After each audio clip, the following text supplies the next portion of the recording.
Hey, welcome to Guitar Knobs, the guitars, gear, noise, and nonsense podcast, hosted today by these knobs. Tony Dudzik, Pick Gotti, and Chase Gullett, Gullett Guitar Co. You just jumped right in there, didn't you, Bosco? wow, he's like a guest, and he's on it. Well, hey, ladies and gentlemen, guess who we have on this I show? thought it was a pass to the left kind of thing. It's just the jump to the left. Yeah. Hey, everybody, it's me, Todd Novak. Welcome to the Guitar Knobs podcast. We are thrilled to death that you are listening to our show. It does mean the world to us. We are truly thankful for your listenership, for your support, mentally or otherwise. And emotionally. And emotionally or otherwise. Mentally and emotionally or otherwise. Or otherwise. Yes. Yeah, right. That's the thing. Who are you? I already said it. I just said it. Weren't you? I'm right here. Were you not listening? What's going on? What is your name? Hey, everybody. I already did that. Anyways, we got a great show because as he just mentioned, Chase Gullett's on this show. Yes. Of Gullett Guitar Co. Yes. Who we reference all the time. Yes. A great Ohio builder. Mm-hmm. Here in Ohio. I felt obliged to say that. Well, that's really interesting that Ohio Builder would be from Ohio. Yes. Well, and that we're in Ohio. Yeah, which is I crazy. say it What? 60% of the time, every time. Yeah, you know what's weird? Not being a native Ohioan, now that even now that I am, I've been here 12 years, it is so strange because almost every single movie or TV show that I'm watching, they reference somebody being from Ohio. It is, it's crazy. It's like, where's this person from? Oh, they're from Ohio. Just write them in as Ohio. Well, we are the best of the flyover states. Is it? Yeah, are we? Yeah. I feel like it is the belly button, though. Everything kind of cinches up into Ohio a little bit. Let's get into a couple things. Now, Chase, what you were about to ask Tony is, what can people expect from this show if this may be their first time listening? Well, Tony, why don't you go ahead and answer? No, I want Chase to ask. Come on, Chase. Say the words. a lot of guitar talk. Yes. And? Well, we talk about gear. We talk about guitars and amps and pedals and accessories and all the crazy, crazy stuff that's out there. Specifically, we talk about boutique gear and talk like 101s. And we like the 101s. Yes, yeah, we just had a really good one. That was Jared. Jared just popped in. Where Where's was Jared? he? Where is he? Where is he? Well, he could not make it. He's this in evening. Nashville, not making it. He's having dinner with the He's with got the neighbors. a lot of new things going on in Nashville, and Yes. unfortunately, it's colliding with a lot of what we do. But that's okay. Worlds are colliding. We forgive him.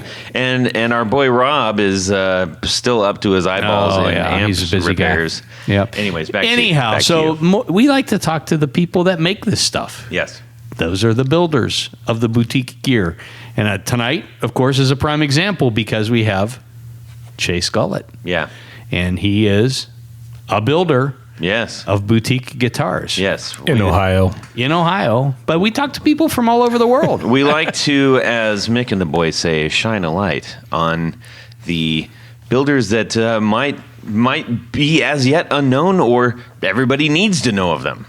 Yes. Those things. Okay, so we have got a great show because we've had Chase on before, and he told us all about what it's like being a builder and how he got started. We're not going to cover that so much. We're going to cover off on a lot of the new things that he's doing and new, I guess, methods, modus operandi, and great things coming out of his shop. It's actually modus As a builder. operandi. Yeah, sure, operandi. Like I said. First and foremost, let's thank a few. Well, we got just a couple of announcements. We're going to thank people. Rode. Thanks to Rode for providing our outstanding audio equipment week after week. I mean, we're going. This stuff has been doing our thing here for 50 years. At least 200 episodes.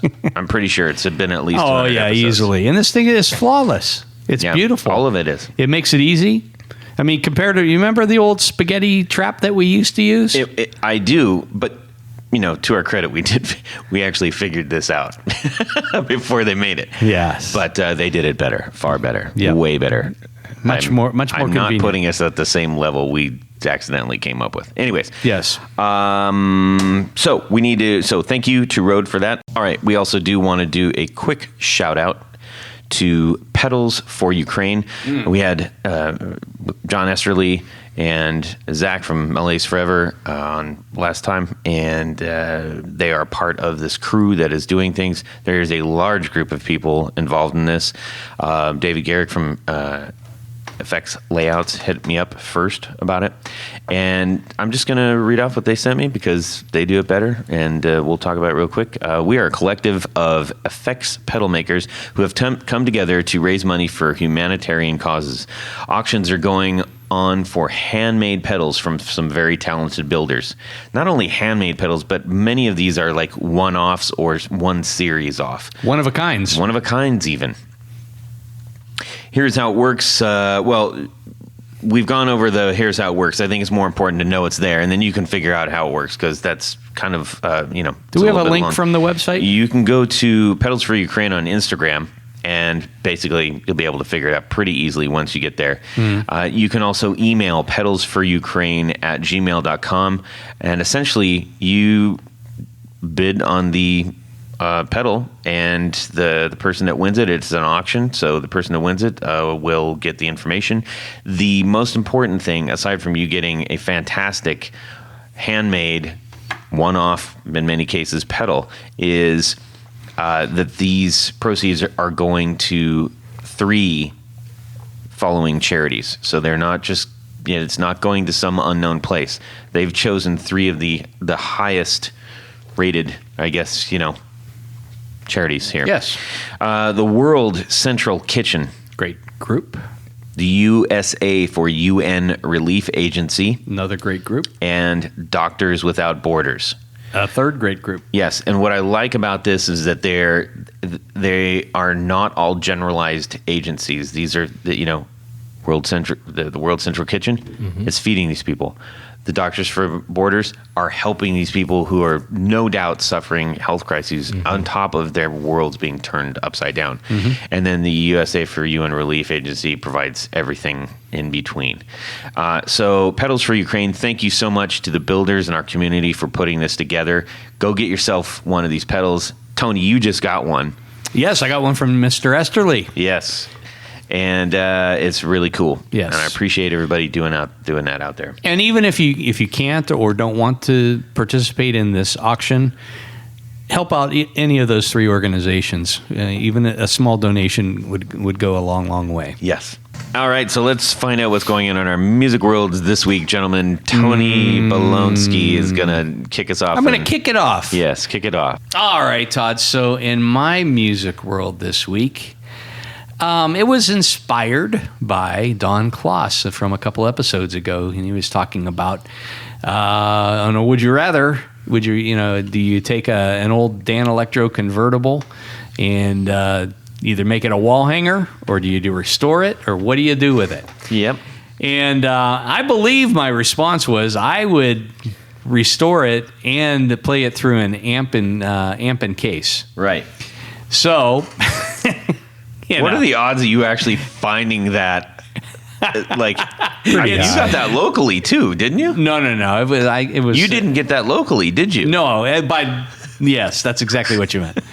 No. So I just every once in a while I just take a deep dive into various sites and see what they have available on there. And lo and behold, that's so random. There is a Dan Electro convertible at a Guitar Center in Connecticut. And I know what I'm looking. It's an older one. It turns out it's probably a 1959 because of the tailpiece, which has 1 screw instead of 2. So, but anyhow, that was the big upgrade. Yeah, they put 2 screws in it.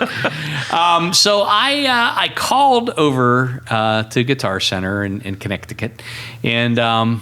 I just asked a couple of questions about it. And for those who don't know, the Dan Electro convertible was basically like a double cutaway Dan Electro that had a sound hole in it, like an acoustic guitar. And the reason it was called a convertible is you could buy it either as a fully loaded electronics or without any kind of electronics, but you could buy the electronics kit and install it Right. yourself. It's very close to what what Fender came out with that semi-acoustic sort of Telecaster. Yeah, I mean, in terms of thickness, done a lot nicer. Well, I mean, let's be honest. this is a pine frame with wood grain masonite top and Yes, back. it's borderline a cigar box guitar. Well, but that's some of the beauty. no, I'm not knocking it. I'm just giving us, Why do you hate Dan Electros so much? I don't know, man. So anyhow, I call over there, and I had a couple of questions about it, and sure enough, it's all legit. I think that this piece there was a little bit of damage to the top, so I think it had become a donor instrument, because the original bridge. I mean, it's a convertible bridge, but I think it's from a later guitar. But all in all, it's in really good shape. And so I called about it, and I said, well, it says it comes with a case. And he says, well, it's not the original case. I said, oh, okay. Well, I'm expecting it's just like a gig bag or something like that. He says, but it is. It's a 60s Silvertone ampin case. Now, for those who don't know, which is exactly what you said you would want. It's the weirdest thing. So it's like goofy. Yeah, it's crazy. So in the 1960s, I think that's a first for 250 would you rathers. Exactly. That you bought the exact thing.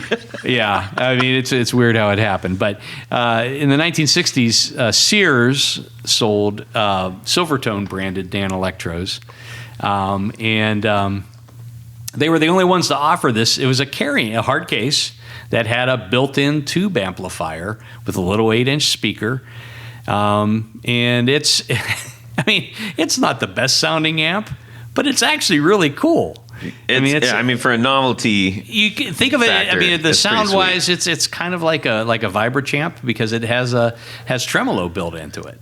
So it's got it's tremolo built into your guitar case. Yeah, that's so mental. It's crazy stuff. So long story short, or long story even longer, I said, that's your specialty. I said that's pretty cool. How much would it be to ship here to Ohio? And the guy gets out his coat. $20. Let's move this thing. Okay, I'll take it. They must not weight it. I don't think they did, because I think the box weight or the package weight was like 50 Move pounds. a guitar or get shipping. Yeah. But it's really cool. I'm very happy with it, and quite honestly, for what I paid for the guitar and the amp, I could probably sell off the amp and case and have a free guitar just about. Which is cool, but I've always wanted. That's a very specific buyer. Believe me, there's people that will buy them. Well, you did. Well, I didn't know it came with that case. Yeah, I wanted the guitar. So there you have it. Weird. That was my music world this week. Well, that is exciting, and it was really fun that you got to share that immediately. Guess what I got? I thought you were joking. Chase, what's going on in your music world this week, man? I am trying to acquire a 1974 Gretsch Country Gentleman. A lot of Gretsch talk since our last 101 episode about Gretsch guitars. Baldwin era. It is a Baldwin era. Yeah. Okay. Mm-hmm. Oh man, that's the smirk of I can't read his smirk. Hasn't heard that episode. Oh, he hasn't heard it yet. Go ahead, tell us more. Yeah. A gentleman reached out to me inquiring about purchasing one of my guitars. Yeah. And he's like, hey man, I've got this. I don't know if this is something that you'd be interested in doing, but I have this cool old Gretsch that I might want to, if you'd be willing to take in on deposit for a build. And I was like, oh, well, I tend to not do that, but cool guitars are cool guitars. Tell me more. Yeah. And he sent over some pictures, and it's a super cool guitar. He's had it for a while. It's had a little bit of modification done to the circuitry. So instead of your tone switches, they have been converted to tone knobs. Oh. So now they have period correct knobs on it. So your upper switches on your upper horn have little Gretsch knobs instead of being like a switch. So if I understood it correctly, what model is this again? Country Gentleman. Country Gentleman. Okay, so Tony, body style, real quick. Is it a single or double cut? Double cutaway Double cut. in walnuts. Oh, Yep. I have photographs. yes. Well, So, I mean, our audience can't see those, but we do Prominently, appreciate I mean, when you think about like early George Harrison, Yeah. when he would play the big body Gretsch that had 2 cutaways. that. That's the second mention tonight. Then. It's brown with gold hardware. yeah. That's exactly it. Yep. We were talking on our Gretsch 101 that a lot of times the Baldwin era Gretches aren't the best ones out there, but I mean there are some good ones to be had, and if you're looking for I think a player instrument, I think you're okay. Are those The reason are those that- the right pickups? I believe so. Oh, no. Yeah, well, I'm glad that I asked things to Tony. consider. Yes. Yeah. One of the biggest things that we talked about was the bindings. Yes, the condition of the binding was problematic in older ones.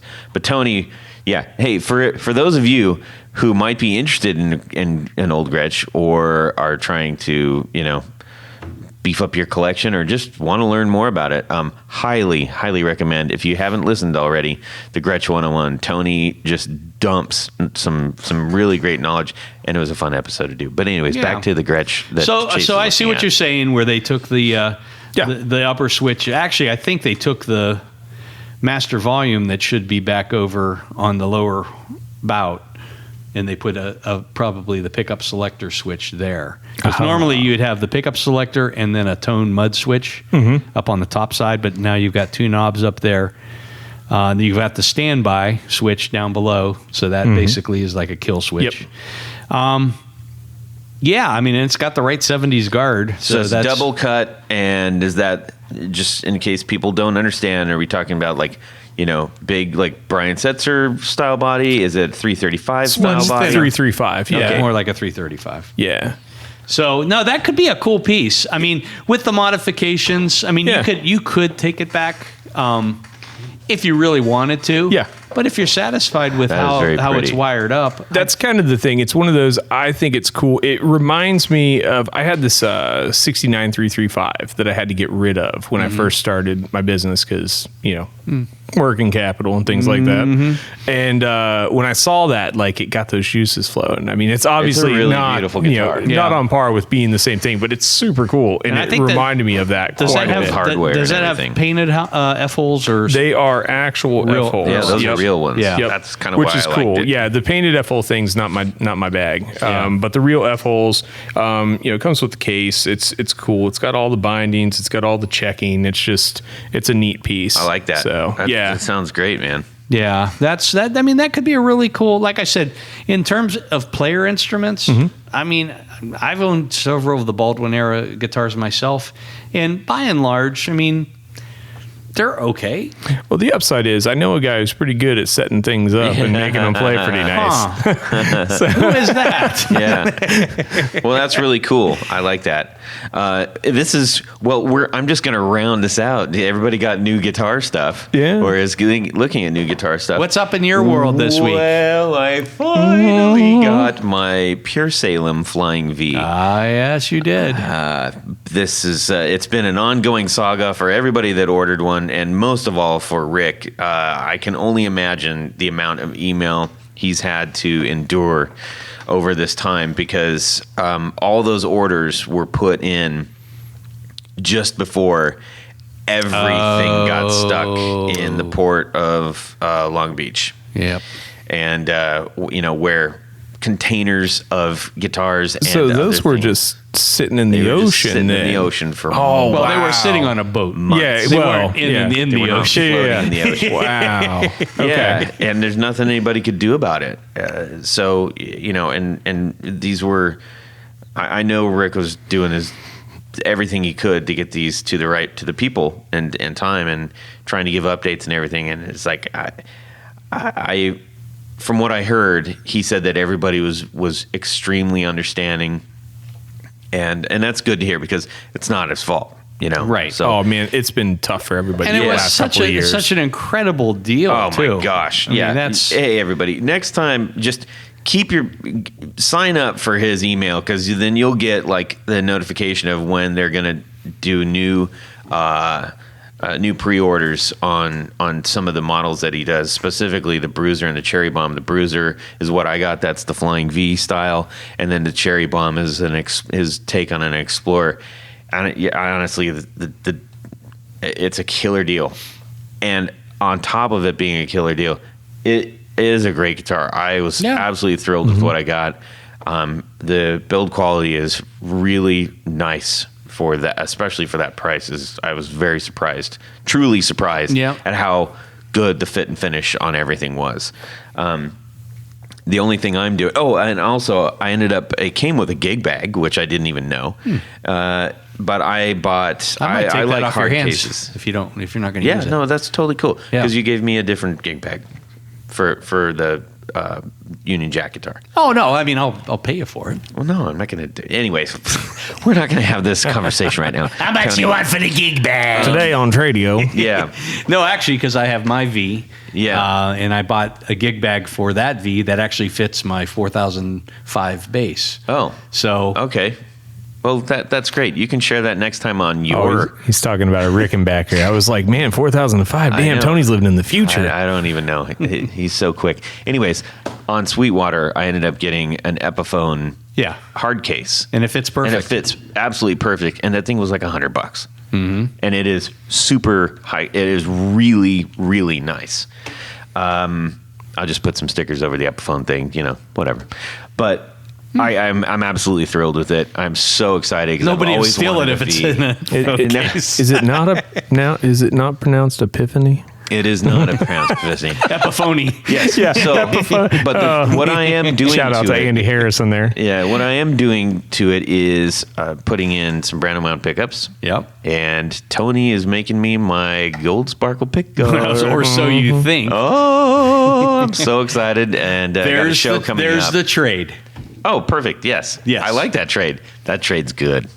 It's a good trade. Anyhow, so thank you so much to Rick at Pure Salem Guitars, who's also been on the show in the way back. He was actually on pretty early. And congratulations to all of you who finally received your long-awaited amazing guitar. Absolutely. We are bypassing the 4 on the floor because you know what, Chase? This comes into, I think this is a great question for you. Timely, if you will. A timely question. Hey, I just want to say thanks from Quebec. Sorry, Quebec. I really enjoy the podcast. It makes my day go faster at work. Glad to hear that. Hey, I got a question for you guys. Could be nice to have your input on what your best guitar setup. How do you like your nut action, pickup height, neck relief, etc.? And he said, I'm questioning myself, especially on the nut action. I find the company spec a little high. Yeah. I saw a lot of people dropping the action at the minimum of the spec, which is 0.012 or 12 thousandths. Yep. I'm at 0.022, 22 thousandths on the Fat E on a Gibson guitar. So this is Gibson spec. He's questioning the nut height. And just a, I guess, a general sense of, best setup advice. So that's... keep up the good work, he said. Regarding your nut slots, the specs that you're mentioning actually aren't terribly far off. If your low E is around 20 thousandths and your high E is around 10 thousandths. Something you might want to check for, though, nut slots are incredibly important to how a guitar's intonation and action are going to work, but specifically the intonation. Oftentimes, the slots are cut flat or on the same plane as the fretboard without a little bit of dive off. So so think about the angle that your headstock breaks away. Gibson's breakaway headstock. Anyway, so where your break angle on your headstock is. So think about that. And a lot of times when I'm cutting a nut slot, I like to match that pitch. So you want your strings point of contact to be on the face of the nut, meaning towards the first fret. The flat face. Yes, the flat face. So that is where you want that string break angle to start, and you want it to be free of any burrs or something that can touch. So you want to cut that slot at an angle that matches with the headstock. Another thing that I like to do too is with the D and G strings particularly, and also with the B and A slightly, I try to match that angle so I line it up. So from the face of the nut and you're looking at your string post, and you're wanting to come to the inside edge of that. So you want that string path to be as uninhibited as possible. That's one nice thing about like Fender guitars and Paul Reed Smith guitars is that they have a straight pull headstock. Yep. So on a Gibson, you don't really have that. They want to kind of pull so you across almost the want side. to kind of fan them off and just Exactly. subtly, just Yep. a touch. That's exactly it. And then also on the outside edge, I even sort of splay that nut slot a little bit as well. So think of it as picture like a cone. A cone's probably a pretty good way to kind of put that. So like an ice cream cone. Yeah. So think about like a waffle cone, right? So the tip of that waffle cone is well, the tip of that waffle cone is going to be where your face of your nut is, and then from the center of that waffle cone, you're going to point that out towards your tapering it out. Your D string and your G string and your A string, and each post specifically. But you can kind of feather that just a little bit, and you don't want to go too far. You don't want to go too little, because another thing you can kind of run into is like sitar sound. Right. So if you hear like a little bit of kind of like an overtone, like a kind of sound in there, a lot of times what that is that's that strings vibrating on more than one surface. But what happens is if you cut that flat, which is the way a lot of nuts are going to come out of the factory. That's the Hedison modification. Yeah. So what happens is the thickness of that nut. So, on a Gibson nut, it's like 3/16 thick basically. So you could, in theory, if that nut is cut at the opposite angle, even just slightly, your E string, that could affect the overall scale length. You could actually be 3/16 longer than it needs to be. Oh. And so what happens is if the slots aren't cut deep enough or that angle's goofy, as you do like your first position chords, you'll notice that your strings will pull sharp, because effectively what's happening is you're bending that string before it actually frets. And oftentimes if you're noticing that like you've got like 10s on the guitar and you're trying to set your intonation, excuse me. It's one of these fizzy waters. So you got fizzy water burp. So you've got these. So say you've got 10s on the guitar and you're trying to set your intonation, and your tuner is telling you that open, it's in tune, but at the 12th fret, like it's very sharp. So sharp. So easy way to remember this is sharp is short. So S sharp short. Flat is too longer. long. Too long. FL flat longer. Yeah, hey, there you go. So anyway, both have 4 letters. Yeah. So if your tuner's telling you that it needs to go further back, and it seems like it's an extreme amount, like you're running out of room on the bridge, odds are pretty good you might want to go and double check that your nut slot is cut at that angle going down, and that leading edge where your string break angle starts. Yeah, is that's at the a face. really interesting. So I'm going to boil that down a little bit. What you're essentially saying is if you have a flat cut nut slot, Yes. what you think is flat, if at all, it is diving a little bit towards, so it's uneven, right? Mm-hmm. So hold out your finger and bend it, bend it just a little bit towards the actual fretboard. Yeah. Even though it seems like it might be flat, that string might not be me making contact until the back of the nut slot. Or somewhere in the middle. I mean, there could be, it could be several rounded. places. Yeah, Yeah. exactly. So that's something like finalizing the slots is something I like to do at the end. Like, so after I've made the nut, I've got it cut, I've got the depths pretty well roughed in, I've got everything kind of shaved down. Because another thing too is you don't want those slots to be like a mile deep. I'm trying to think of a good way to describe this. You usually want about half the height of the string. Exactly. You don't want an excess of bone remaining above the string. Yes. Ideally, using a bone nut. exactly. Ideally, you want half or just slightly under half of a wound string, and for a plain string, exactly the depth. Yeah. Right. So that's like ideal conditions. So because the same kind of thing, it causes extra pinch points, and it if can you're cause changing gauges, that's also problematic because now it can be sitting too high in that slot because or it's not seating, flopping around exactly. in that slot. Yep. So I think Chase brings up a good point about making sure that the slots are angled back towards, Right. on the tuning machine side Yes. of the headstock. And if you are going to try to, maybe modify your nut slots a little bit, that's actually a good place to start so that you're not cutting the very front edge necessarily at first. Yeah, because you could actually cut too deep on accident that way. Yeah. Because if exactly that. You can go too deep early. You go too deep, you start over. Yeah. Something like that. If you're a nut is actually, it's incredible how important it really, really is if you're trying to get like as close to perfect as possible intonation and playability. Like that is a thing that I think a lot of, in my experience from talking with customers and things like that, and people that have taken things to other techs or other techs that I've had conversations with, that's a thing that I don't think is quite understood as well as it needs to be in this field.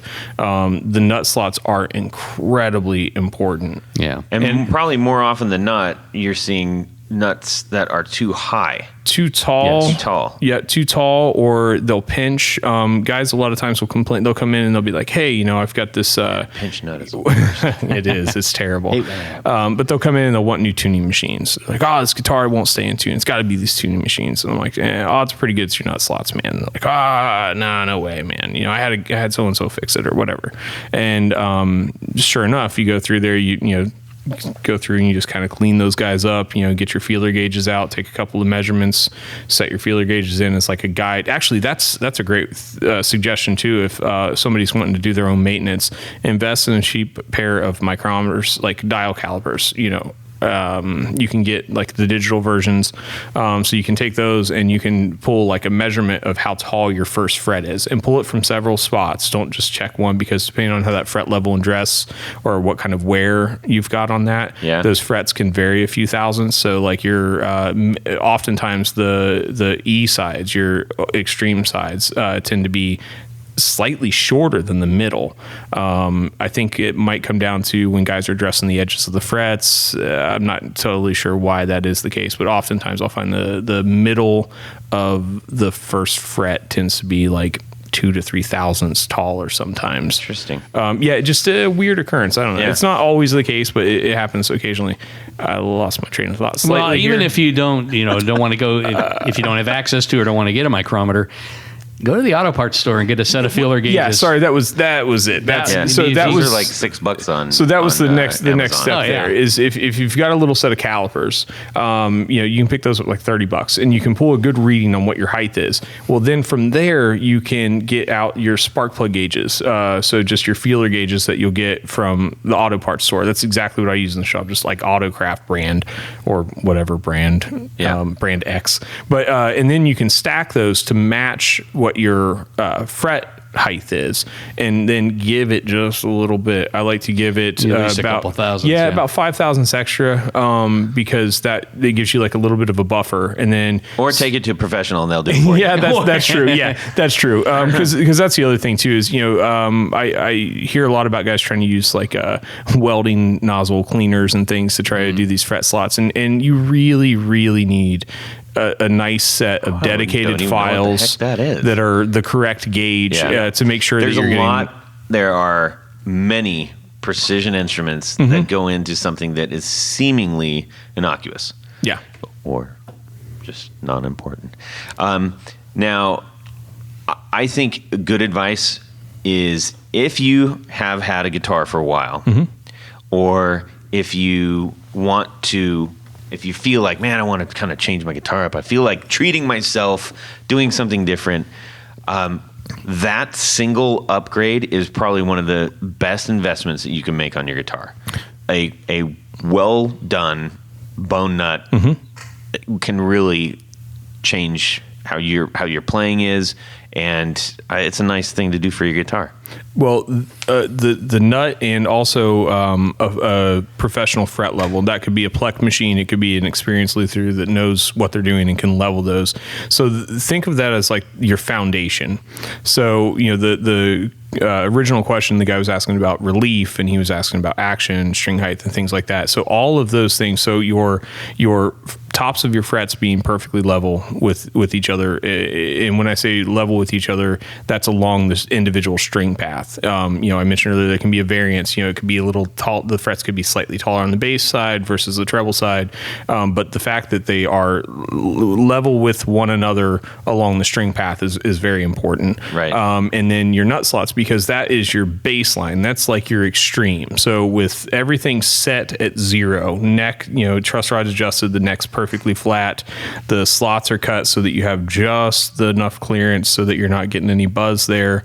And then from there, you can adjust everything to your liking, because the correct amount of relief depends on the player, depends on the string gauge. If you're heavy-handed, you need a little more relief. Yeah, you do mine differently because of how I play. You hammer on those, so you need more relief, because when you hit the strings, the oscillation pattern there, strings don't just go side to side. They actually kind of, if you look at it from the end, they sort of make like a figure 8 on its side. So like an infinity symbol. Yes. So as they go, they kind of come up and down close to the fretboard. Baby. Okay. So .com. So you need a little extra relief there to accommodate for that. So if you've got a light touch, you can have a flatter neck, because that string oscillation pattern is not going to be as big because you're not hitting it as hard. If you're heavy-handed, you need more relief to accommodate for that. Yes. I have electrocution grip. Yeah.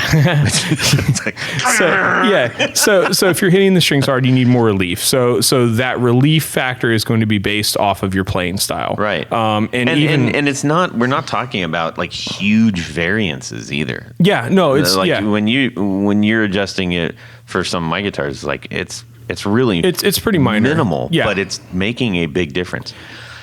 All that is to say, there's a lot that goes into the playability of your guitar, and if you have a guitar that you love and you want it to play better, those steps are probably the first best ones that you can take. Yeah, absolutely. To treat it, get a better guitar out of it. Yeah. And it's not going to break the bank. Those things aren't wildly expensive. A heck of a lot, more inexpensive than not playing your guitar. It's amazing how big of a difference it makes when you have something professionally set up, because for one, the playability, but more importantly, when the intonation, when the guitar is playing in tune with itself everywhere, everywhere. It is incredible how much better that sounds. Cheap pickups sound great if the guitar plays. Well, I shouldn't say sound great, but my point is though yes. is a lot of the times people think about upgrades. They want to spend money on pickups because they're like, oh well, cool, I got a new thing. But the idea of actually getting the guitar set up properly, it doesn't feel like you did anything, because you're like, oh no, I just spent money and I got the exact same guitar back. But then you play it and you listen to it, and the guitar playing in tune with itself everywhere, everything just sounds better. There's no dissonance in the notes. You play it, and it's so much where you get, just like a car. Yeah, like you got to take your car and you get the alignment and adjusted. that's the other thing too, fret wear and things like that. So fret level and dress, that kind of stuff, I like to think of as like rotating your tires or changing your oil.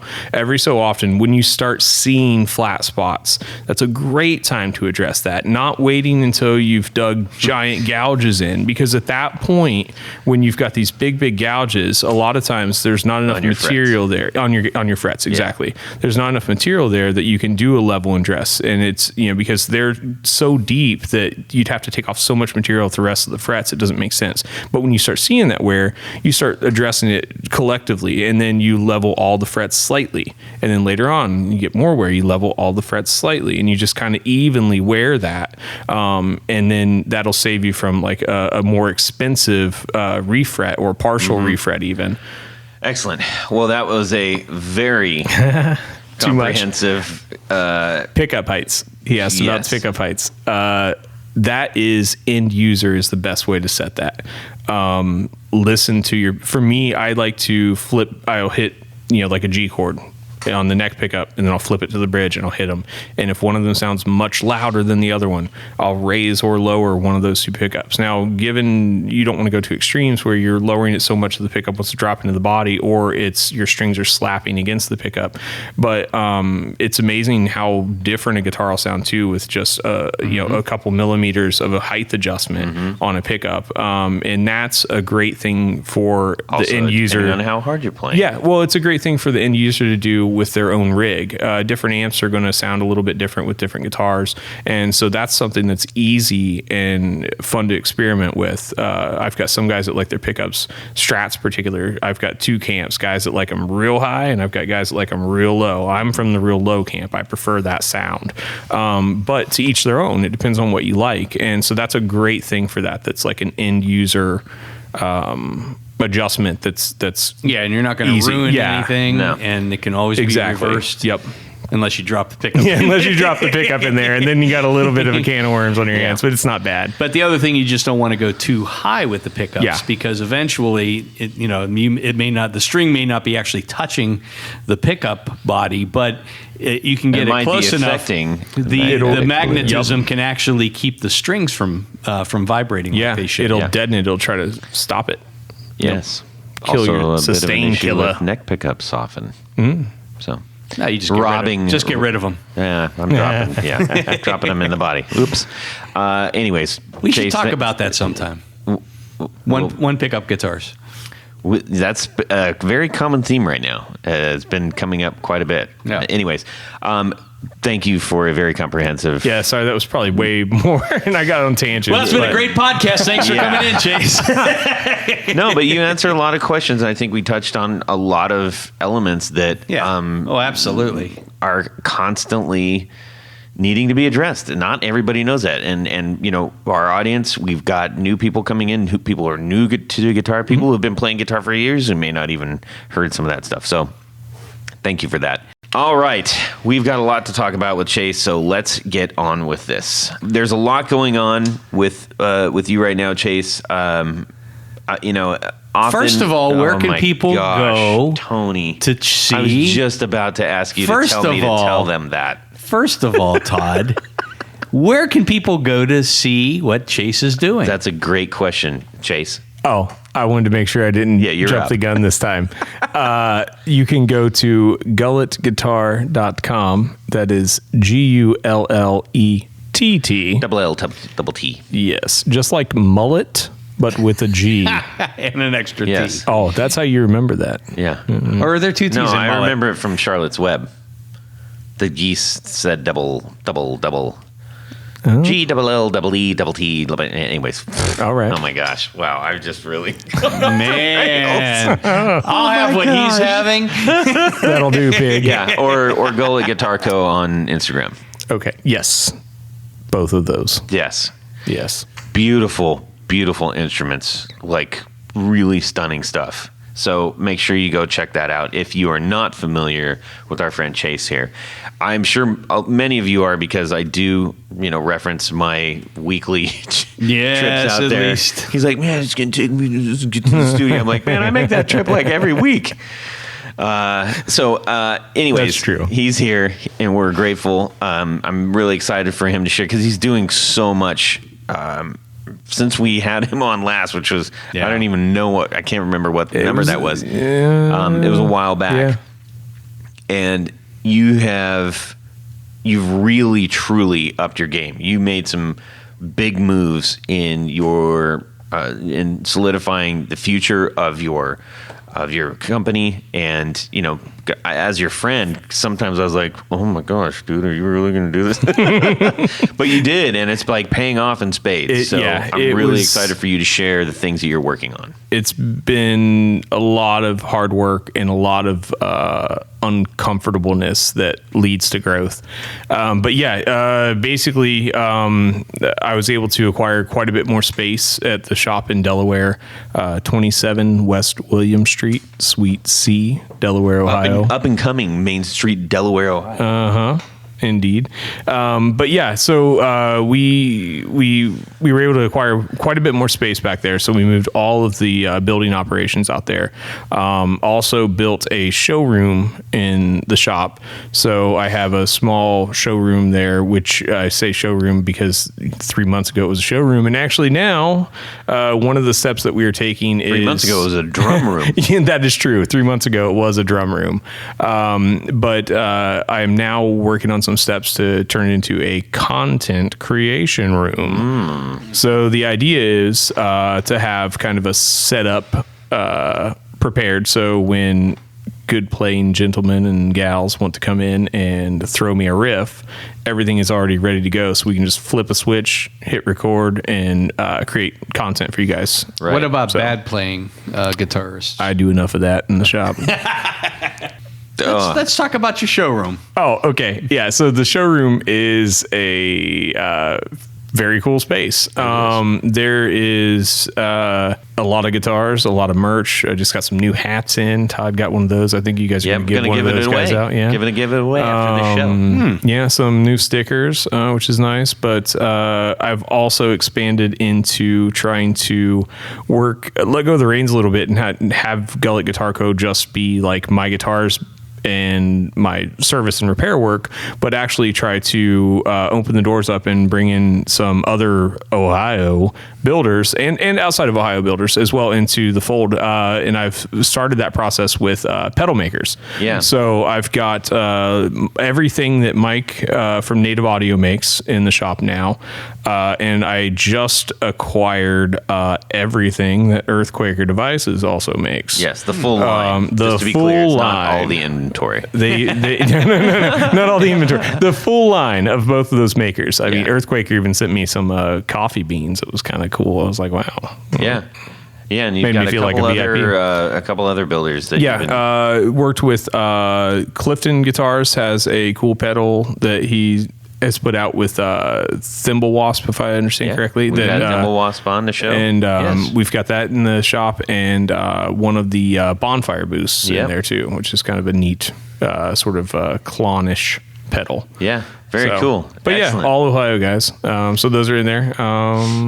Added a spray and booth. the funny thing is, you're talking about like the things that are so minimal to like the big steps that you've taken. So we'll just get that stuff. That's the stuff that is important for everybody else. You know, the stuff that's important for me is the build out in the shop. Yeah. Having let's just talk about the hanging on that back room, the showroom. Yeah. You know, I've been going there for a long time, and I've been watching you build that out. And I think what you realized is that if someone's going to come to your shop and is interested in buying one of your guitars, which these are all handmade, hand designed, these are your designs, and they're not knockoffs. These are your original designs. You're still making them. Yeah, there's some influence for sure, absolutely. Sure. But I have tried very hard to make sure that all of my models they stand on their own. Like you can look at them and you can clearly see like, oh yeah, you pulled a little bit of influence from this, a little bit of influence from that, but they collectively they're their own entity there. And more often than not, you're not duplicating a previous build. So it's not like you made 10 cherry red, whatever. Yeah. It's like you really do approach each build with like, what is this guitar's personality? And I think that that's unique. And one of the things that is tricky is when you're shopping for a guitar, especially a guitar that you're not maybe as familiar with as like a Les Paul or something like that. It is an investment.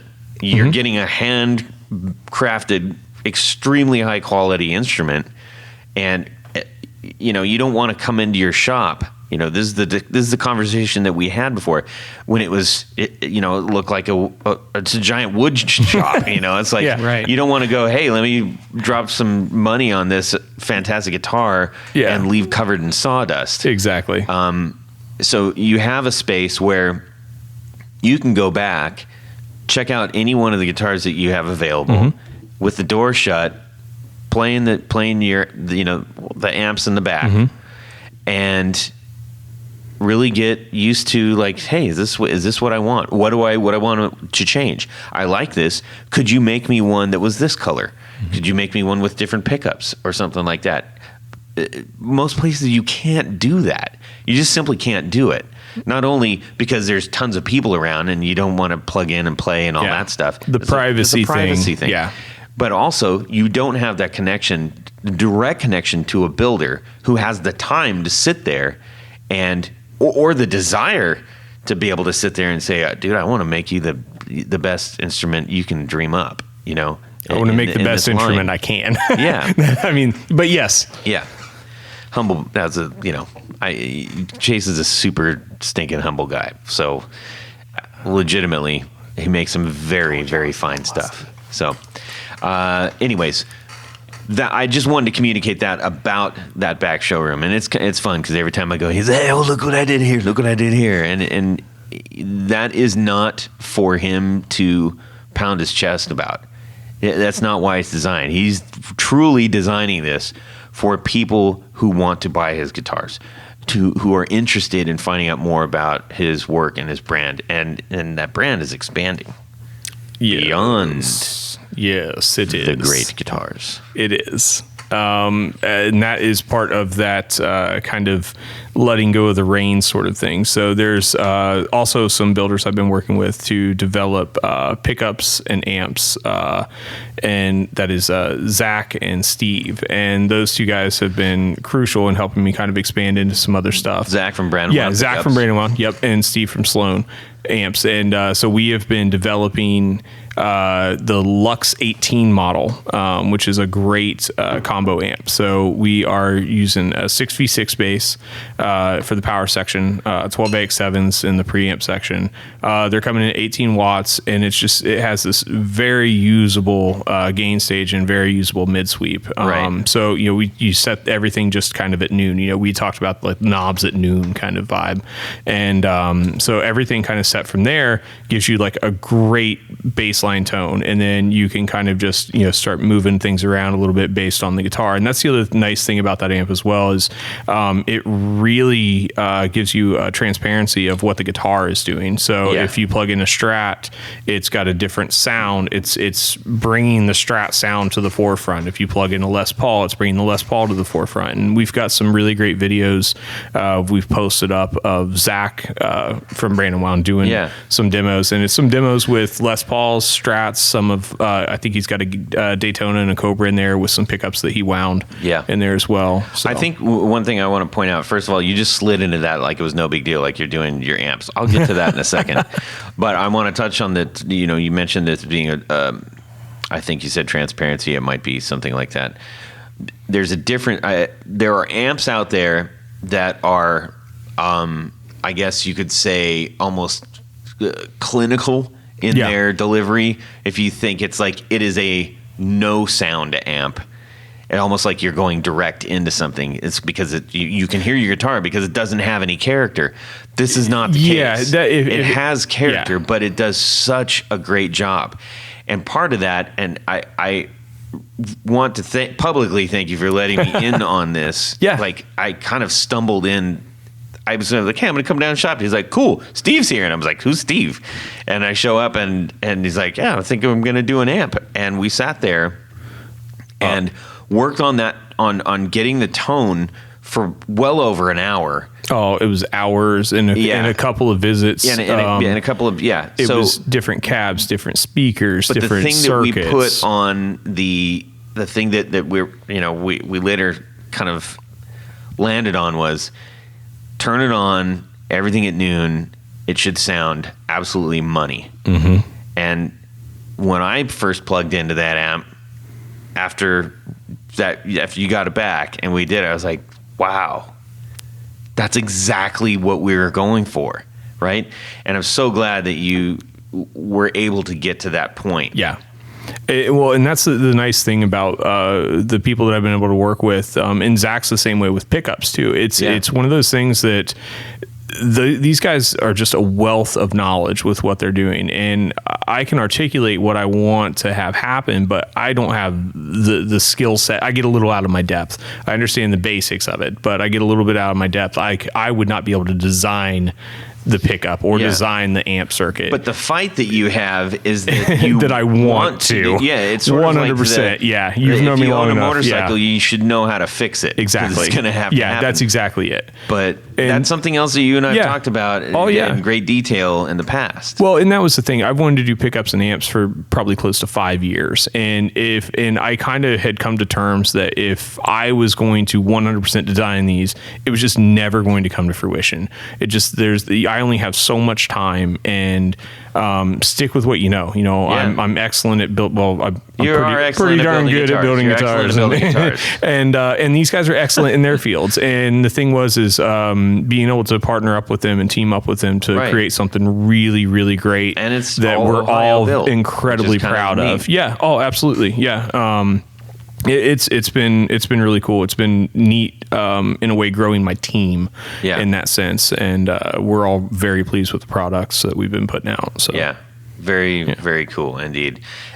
So you've got a combo that you came up with, and the models are called Lux. Yes.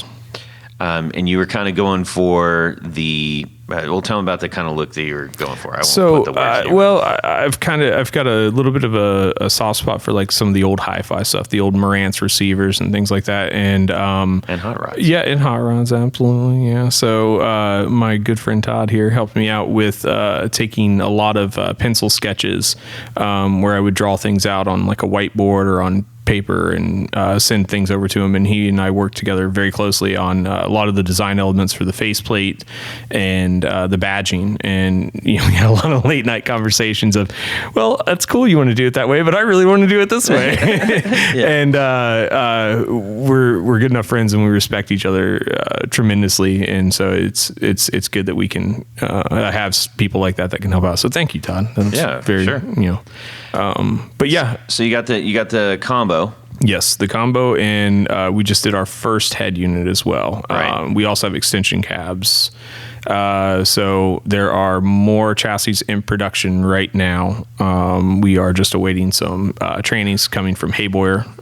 Right. So yeah. And what's neat about the combo and the extension cab, not only do you get more sound from a greater area if you want it on stage or something like that, but you immediately were like, I'm going to get the right speakers in these, and you tried a bunch of different combos. Yeah, we paired the speakers. So in the combo itself, we're going with Warehouse Guitar Speakers ET65. Yes, it's kind of like their version of the Greenback. Greenback. On the show twice. Yeah, so they're the bottom end and the top end of that are just pristine, and they really carry the sound. And it's a great sound on its own. And in the open back cab, it really produces an excellent tone.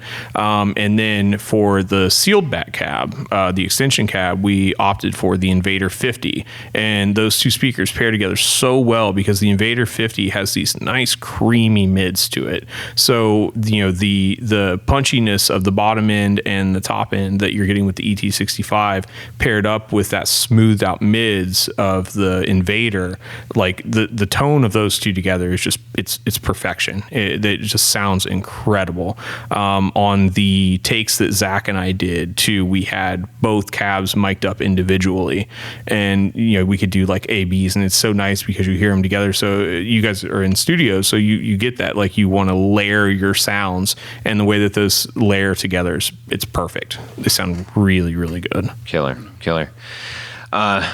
Now with that, you have also, you've expanded your boutique guitar world, which you're still making tons of. You got into the amp stuff, and you've been talking about a few other things, and you're working on pickups. Yeah, with Zach. Yep. Yeah, so talk a little bit about the pickups. So we've been doing several models. So same thing. It's a lot of, hey, I like this, and this, and Zach will wind stuff up, and we'll stick it in the guitar, and we'll check it out, and then we'll go back to the drawing board, or we'll roll with it. And right now we've got several models that we're really, really pleased with, and one that's pretty unique that I've been tentatively calling the Gold Bars. And we came up with this idea to do sort of a combination of a blade and a screw screw coil, and we topped it with some gold foil vibes just for vibes because it looks great. And it was tricky. He had to go through several different stages of trying to balance the output between the two coils because I also wanted them to split really well. And what we've come up with sounds really, really good. They're very powerful pickups. They're really loud, and when you split them, they clean up nice, and they're nice and bright without being ice picky. So on the coils that you talk about, are you also using different types of magnets in each of those? In each pickup there are two different types of magnets to go along, and the coils are wound differently from each other. So Zach spent a lot of time developing these. We went through 3 or 4 different prototypes before we landed on something that worked really well. And it was sound. Yeah, huge sound, very powerful, and they split incredibly nice. There's virtually no signal loss. A lot of times you get a big volume drop, and because of the way that we were able to engineer these, they do very powerful sounds without being too compressed. Sometimes you get like a hot pickup and everything sounds a little squished. You lose some of that kind of bloom. And with these, they're just loud.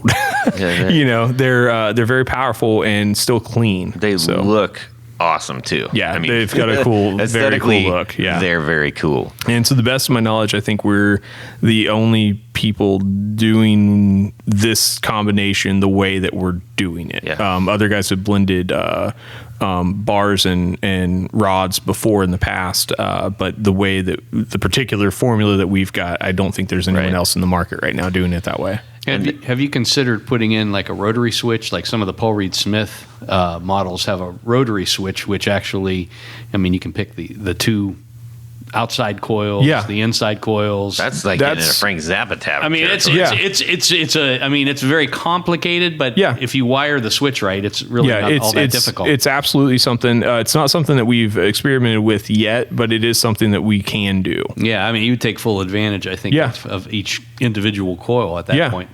No, that's a great idea. We should. It sounds like Test Mule needs to come up. Yeah, let's do it. So one of the other things that I know that you've been working on with Zach is something dubbed the what's it called? The top hats. The top hats. Yes. Well, when I talked about this on the show a little bit, the guitar dubbed Vinny that I designed with you. We originally had a TV Jones Powertron in it, which I thought I liked with the Supro. When I was playing through the Supro, I needed that bite. I needed that like extra lots of top end. Yeah. But then when I started playing through the Marshall, I was like, whoa, and I couldn't back it off enough. Yeah. So I said, I need something different in here, and we tried out a few different pickups. And then he said, well, I got this one. And I said, well, okay, let's try it out. And I plugged it in, and I mean, my neck just about broke because I looked at you with like so hard. I was like, oh my God, this is the sound. This is the sound. Yeah, at that point, I was like, my work is done here. Yeah. It was a very gratifying moment to see how and it sounded so good, you know, because if I remember correctly, we'd gone through 2 or 3 pickups. It was like a pickup swap palooza back there. It was. So we'd gone through several of them. As soon as that one came to life, it was just like that game over. Bong. Yeah. You know, I mean, the minute the first strum, the minute that we heard it, we're like, oh, it was perfect. This is what Vinny was supposed to sound like the whole time.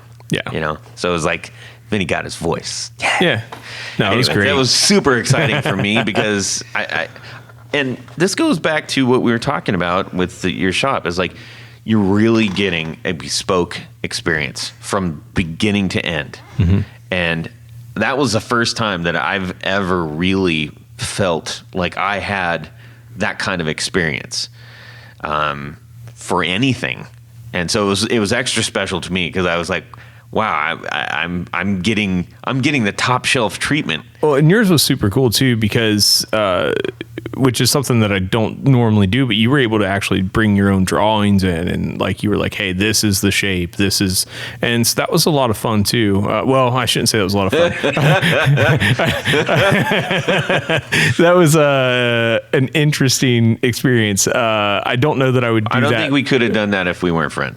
That's exactly it. Yeah. There's some of that stuff where sometimes it's better to give your ideas and then sort of, let your tattoo artist have their way instead of you drawing it for them. Yeah. And in this case though, it was really fun to do that. Yeah. And I'm glad that we could come together on that.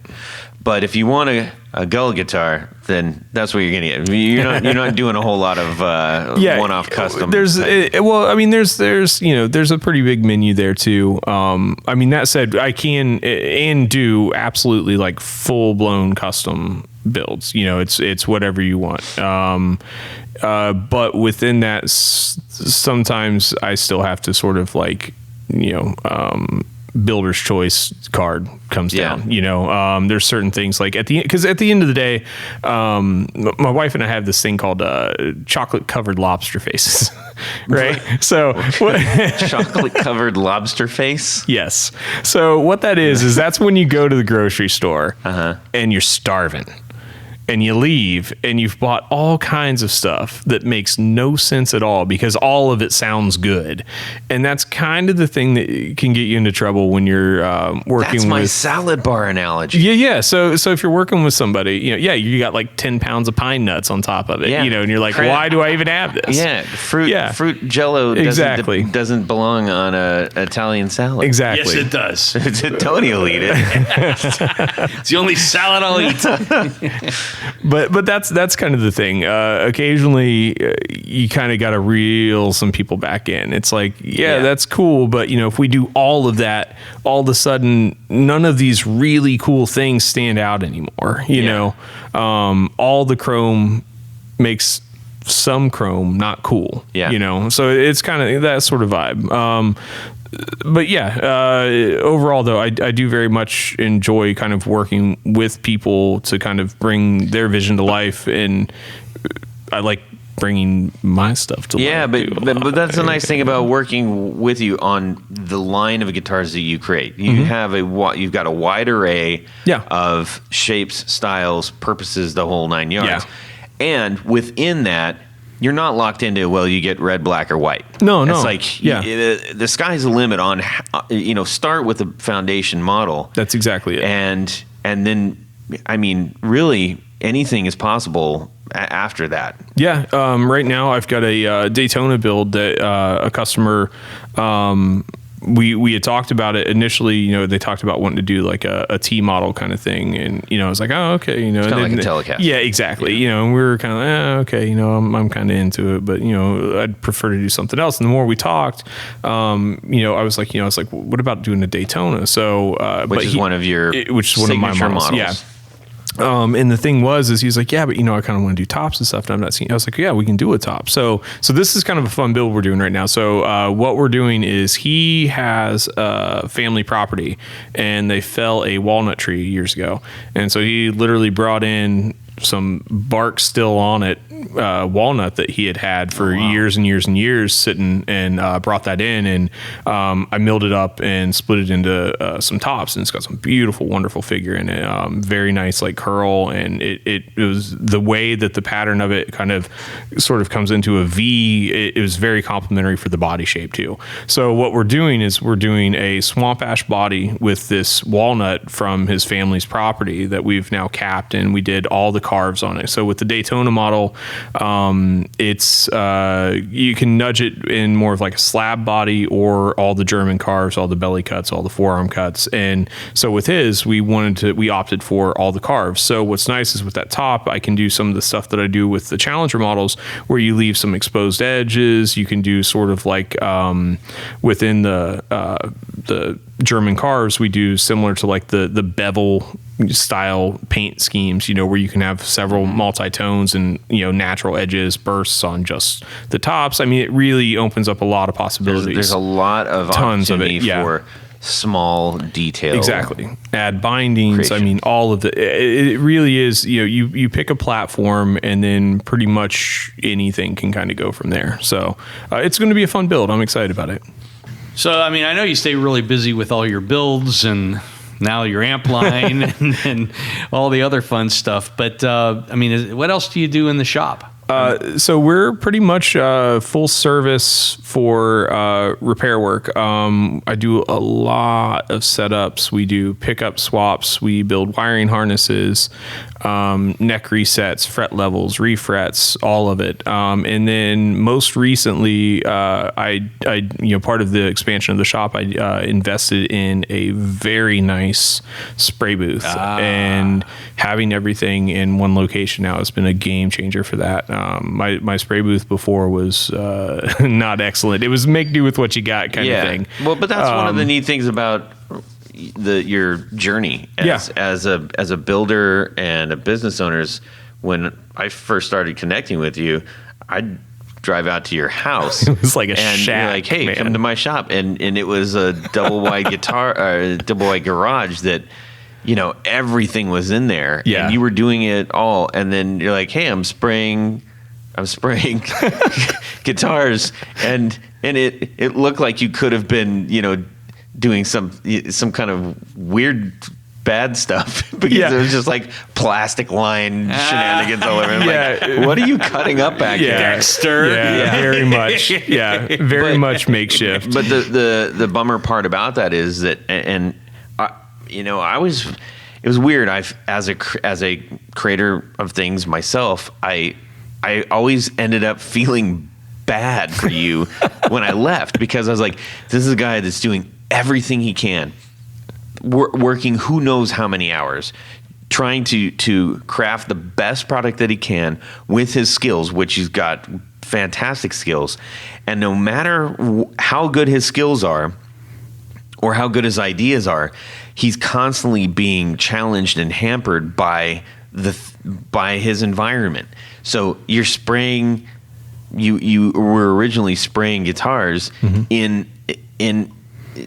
a pretty ramshackle place in Ohio, which has a very crazy climate. I was roughly 300 feet from the Scioto River, and it was two 20-inch Lasco box fans with furnace filters taped to them.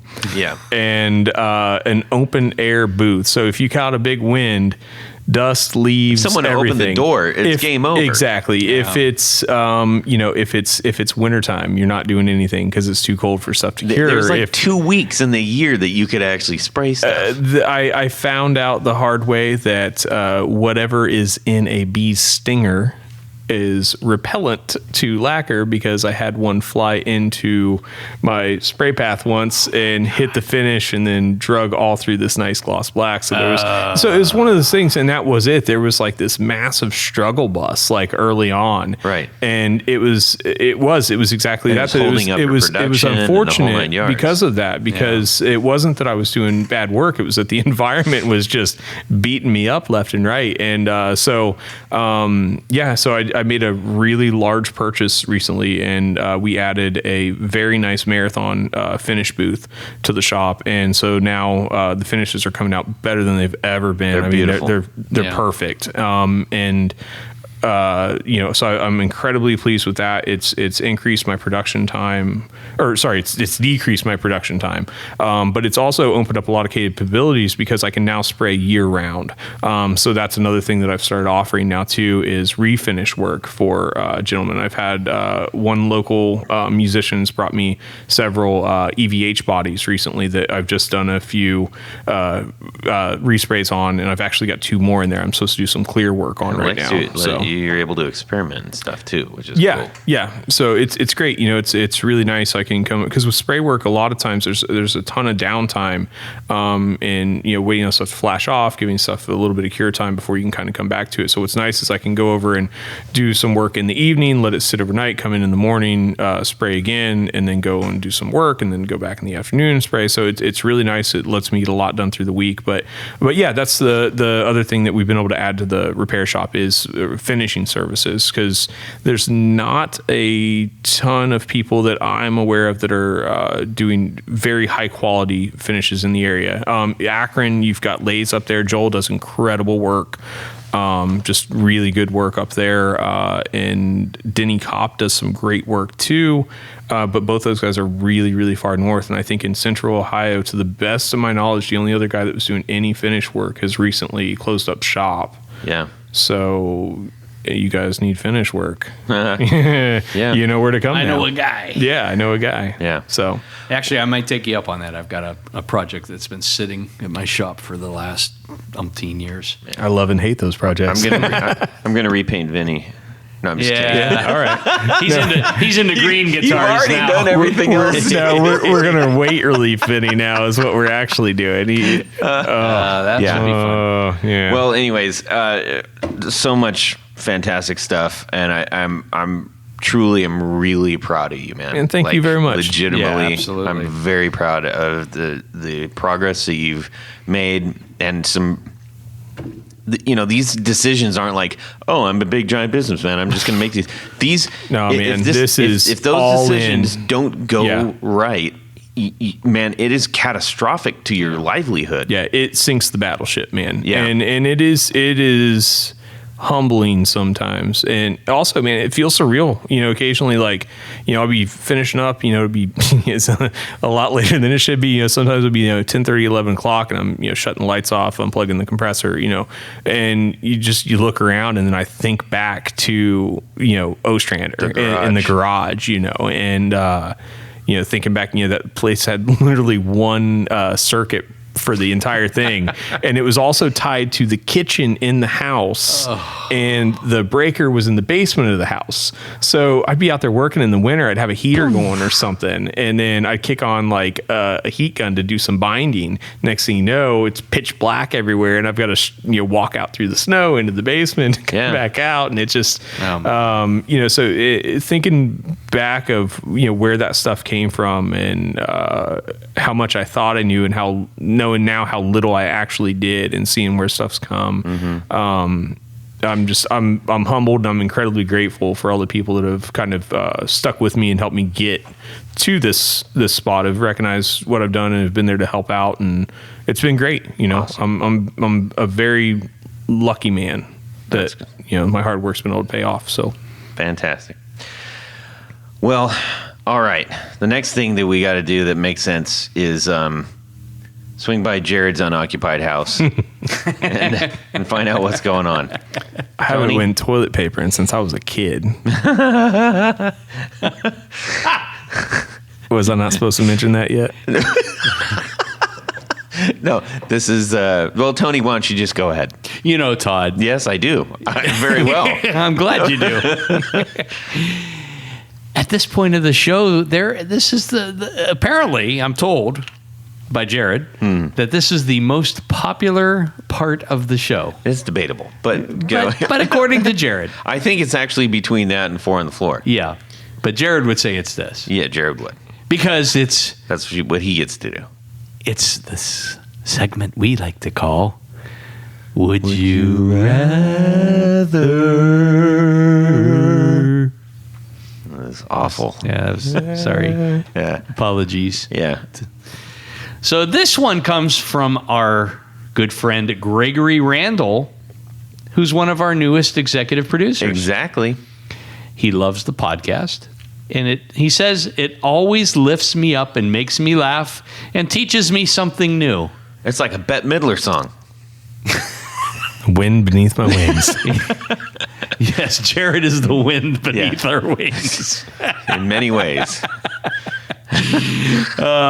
So he came up with this. This is a fun one, I think so. Let's do it. and it's an interesting. I've been to both places. Well, just go. We're driving down the road in the El Camino. Uh-huh. And all of a sudden it goes.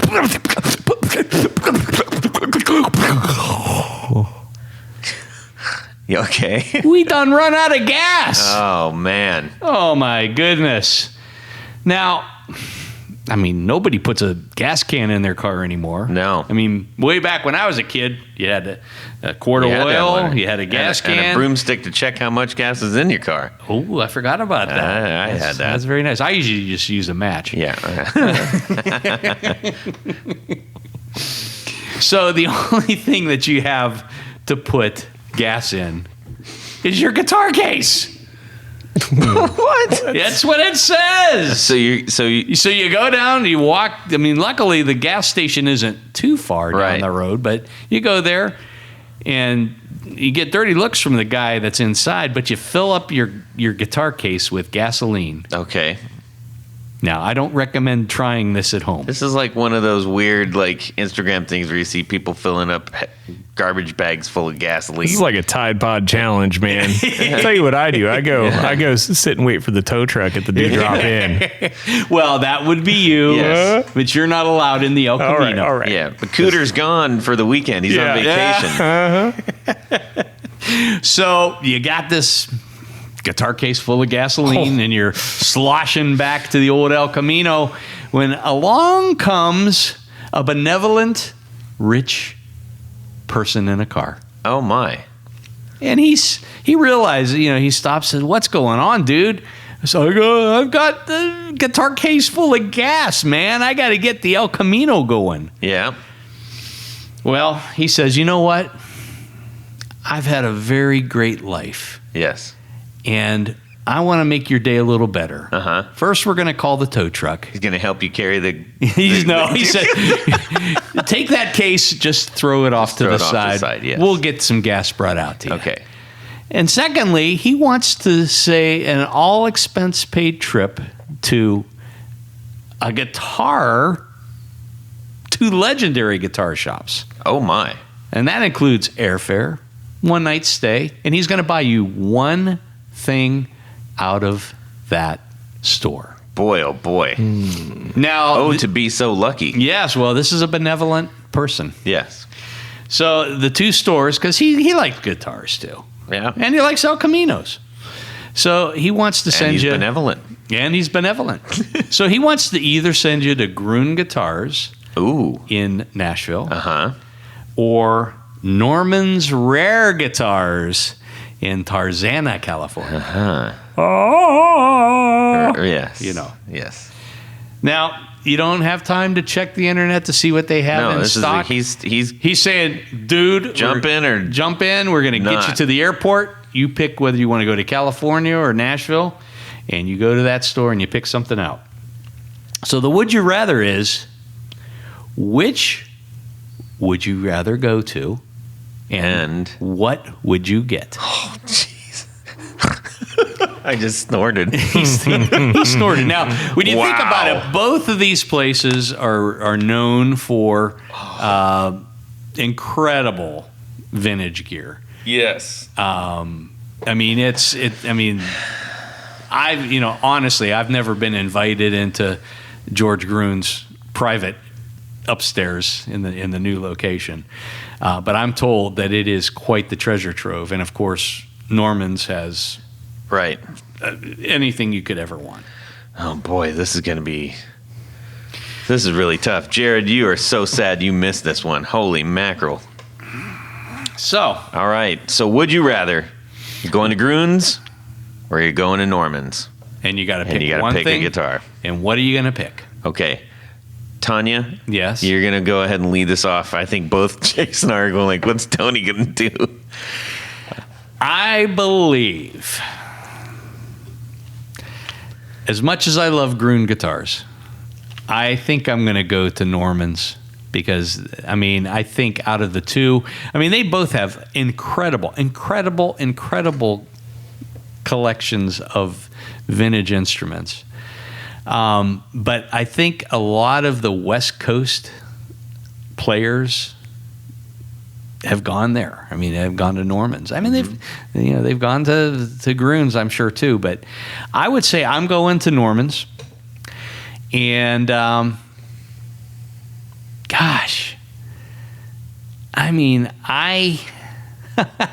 Holy cow! I mean, when I think about the possibilities of what could be lurking, anything is a really hard.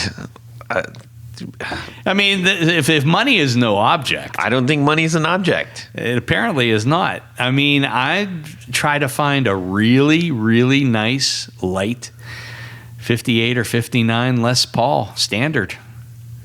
I mean, to me, that's a burst. Yes, of course.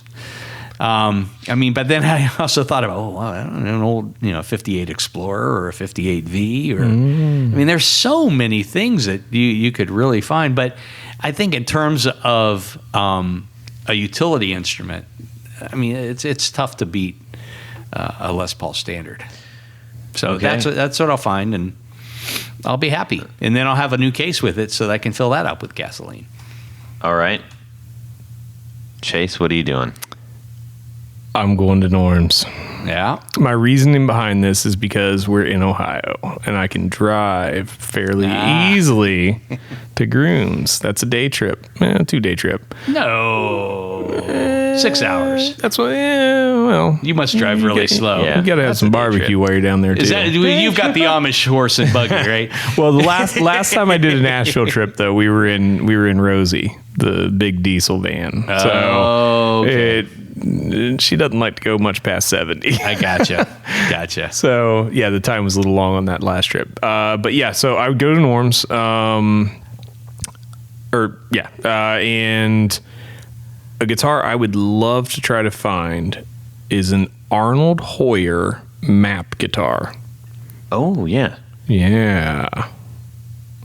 Why don't you explain that for everybody else that didn't go, oh, yeah. Okay, so you guys have seen like the national map guitars and things like this. So Arnold Hoyer, weirdly enough, Randy Bachman. Explain what a map guitar is. Funky shape. It's been redone by like Eastwood and Airline and stuff like that, but it's kind of continental U.S. Yeah, map of the no, not map like that. Not like the Gibson map guitar. No. Hang on, I will find a picture because this is going to be hard to describe. It is so Arnold Hoyer was a German luthier, and years ago. He no longer makes guitars, but so it is a map guitar, but done up like if you had like an alembic or something. So it's tons of fancy wood, lots of bird's eye maple. Okay. It's very cool. German carves throughout. Weirdly enough, Randy Bachman, a Bachman Turner Overdrive, has one of the largest collections of Arnold Hoyer guitars. He also, as I found out, has an incredible collection of Gretches. Yeah. Yep. I wish I would have known. That is so weird. If I would have mentioned that on our Gretsch episode. I just kind of found that out. There was a big showing of all of his Gretsch stuff. Boom.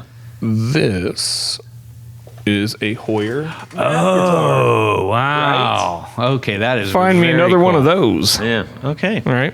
So that's one of those like holy grail things for me kind of thing. Just super cool. Never seen anything like it.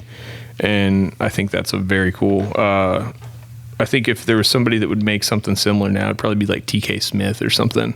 It's kind of in that. Oh, I can see. Yeah. A little bit. Or it could be a new Gullett model. Yeah. It could be. Yeah. That's a little bit. That's a guitar that I would draw influence from, but isn't necessarily what I would build. Yeah. Another holy grail instrument would be one of the Wonderland series acoustics from Parsons. Not familiar with that. Makes incredible stuff, and if I remember correctly, too, I think he's a California guy also. Okay. Well. What about you, Todd? I've been sitting there racking my brain, like, what am I going to do? I think, I would go to Norm's. Yeah. I've been to Grunes. Yep. I haven't been to Norm's, oddly enough, because I'm from the West Coast. Didn't know about it when I was there. Derp. But I think it's a little bit more of a, for lack of better terms, rock-oriented instrument store. And everybody's like, you could have either one. I understand that the instrument doesn't. But anyways, you know what I'm saying.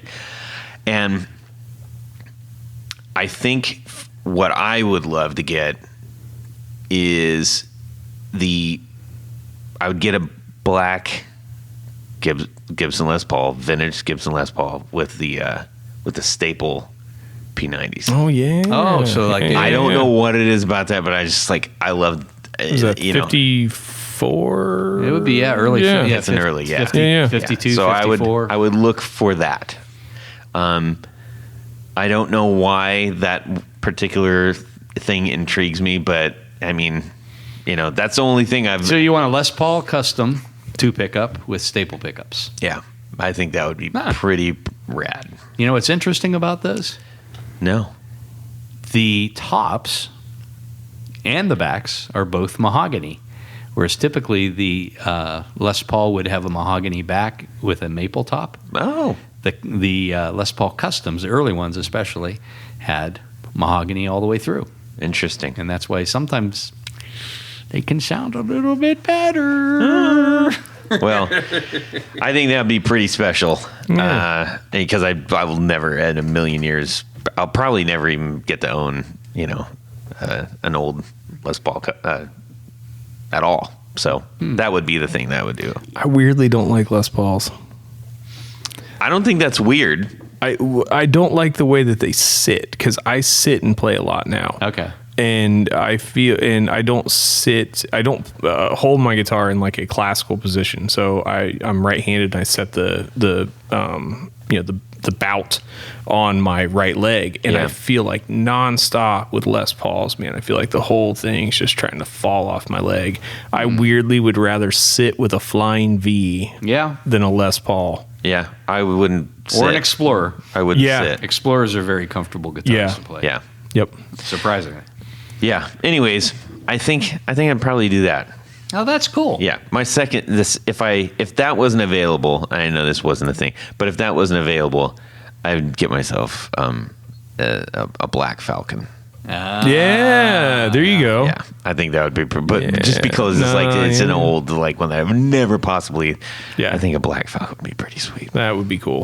Anyways, all right, that was super duper fun. Great suggestion from our dear friend sending that in. Yes. All right. Oh well, next we got some people to thank. Oh, do we now, Todd? Let's do it. No problem. I guess at this point of the show, this is where we like to thank a special group of people. And these would be our executive producers. Now, a lot of people know what an executive producer is, but I'm going to tell you anyhow.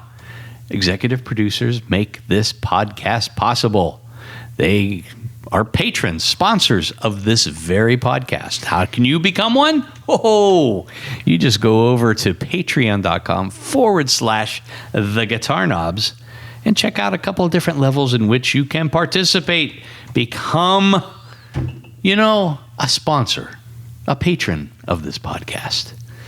One of the really cool things, in addition to all the great thank you gifts that you get, what is that, Chase? You get your name read on the thing. That's a poor Jared voice. Let me do it again. It'll do. It'll do. You get your name read on the thing. Get your name read on the thing. Yes. So that's what I'm going to do right now. So special thanks to these executive producers. Moon Guitars, Vader and Pedals, Drew Lopez, John Halverson, Rick Calhoun, Trevor Gunberg, Elad Mizrahi, Mikey D, Richard Kendall, Mark Garten, Matt Hart, James White, Justin Jones, Anthony Gemalero, Bill Gola Guitars, John Esterly, Anthony Lathrop, Stefan Lamb, Michael Sanchuk, Ken Sayers, Doug Christ, Darren Gregory, John Anglin, Tom Brazen, Rusty Sneeden, Ralph Gottschalk, David Poe, Don Kloss, Gregory Randall. He just gave us a nice little. Yes, thank you for sending that in. Thank you very much. Oh, and Brett Hogarth. Yes. Who would? We can't forget Brett. No. So stop interrupting me, Todd. Because there's another group of executive producers. We call them our grand poobahs. These are the top of the heap, the creme de la creme of executive producers. They hang out on the penthouse suite in their hot tubs filled with some unknown orange liquid. Yes. And they wear a fez upon their heads to signify their significance. What? Signify their significance. That's what they do. That's heavy, Pee-wee. So special thanks to these grand poobahs. Tom Emanasco, Ricardo Igreda, David Kaminga, Brandon Wound Pickups, Hex Matos, Michio Murakishi, Bob Crouch, Jack Cadian, Sam Jett, Tyler Rhines, Ellis J Music Company, John Williams, James Pennington, Adam Johnson, Steve Keys, Cody Foster, Science of Sound, Brian Robison, Jonathan Jerusik, Corey Nigro, Michael Van Zant, Tim Novak, Jonathan Daly, Martin Cliff, Sean S. and Eddie Serratos. Thank you. Indeed. You keep the thing moving. You keep the show going. You keep our hearts warmed. Yes. Thank you so much. Chase, where can people find your stuff? At 27 West William Street, Delaware, Ohio. Or on the internet at GullettGuitar.com. That is GULLETT. Double L double T. LLTT. Guitar.com. And on Instagram? And Instagram at Gullett Guitar Co. That's my handle. Right on. 10-4, good buddy. And Tanya? Go over to pickguardian.com. Check out the stuff that I do. Let me know what you need, because I do custom work. You're always coming out. You always have new kinds of awesome materials. I try. Yeah. Material he's got some stuff real has cool been stuff. so crazy these past couple of years. But anyhow, shoot me an email. Let me know what you need, what you're trying to do. I might even have a little good advice for you, because I've probably done it before. Yep. I'll take very good care of you. Indeed. You can shoot me an email, todd@theguitarknobs.com. You can shoot me a DM on Instagram at guitarknobs. We'd love to hear from you. Please continue to send your awesome letters and notes, as well as your would you rathers. We'd love to read it off for you. Chase, I want to say thank you for Indeed. joining us in studio. With the amount of work that you have to do on a daily basis, I know that this time is valuable, and I appreciate It's all right, it. man. It was a pleasure to be here. Good. All right, everybody. Have a fantastic guitar weekend. Subscribe! Oh, yeah. And I was like, you need Paris Hilton. I'm like, that's hot. And I was like, oh, no. At some point in there. All right, here we go. Do it. What is that, Chase? You get that name drop. Was that not fun?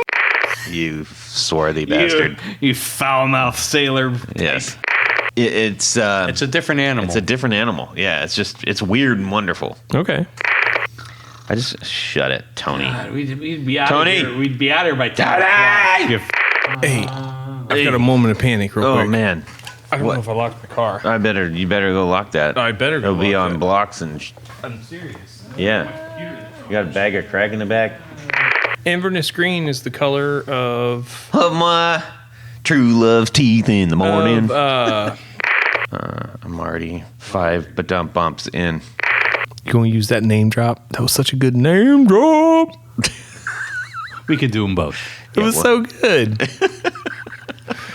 I was like, oh. Of the whole thing, I'm glad that you were proud of the name drop part. I was like, that's solid gold. Well, that's it for these knobs. Please visit our Patreon page at patreon.com/theguitarknobs. Visit our website at theguitarknobs.com for all of our past episodes, 4 on the Floor blog, and other good stuff. You can connect with us on social too at our Facebook page and share your gear and stories on our Facebook group. Also, be sure to check out our Instagram at Guitar Knobs. Catch you next time.